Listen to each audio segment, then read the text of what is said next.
Hello and welcome to another video. In this video it's finally time to upgrade one of my PCs. So my initial thought was that I would put the old PC here and start the video, but now it's totally dead. But luckily the parts that I bought of my friend arrived today, so I can finally upgrade it. I'll put the full specs on screen right now, and all that I can say is that I got the parts for a really good price, and he streams daily on Twitch, so I'll link his Twitch in the description. He streams in Swedish though, and I was gonna do a new benchmark on TimeSpy, but as it's fully dead, I have to use an old benchmark score to do the comparison. I also have some news about my e-scooter. So as I bought it with Klarna, I reached out to their support and said that I had a problem with my purchase, and then I waited like a month, and 2 days ago I got the answer that I didn't have to pay for the e-scooter.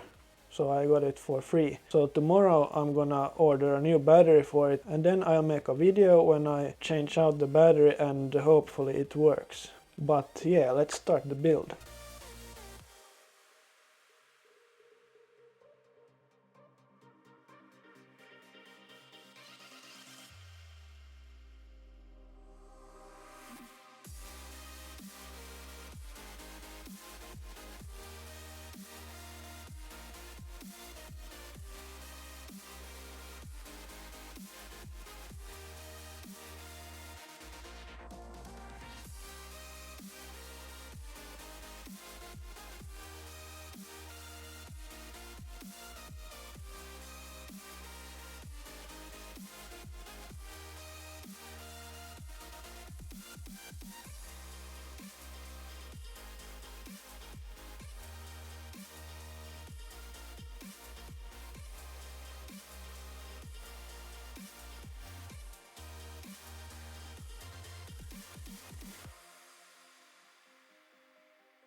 that's all for this video. Thank you for watching and I'll see you in the next one. Bye.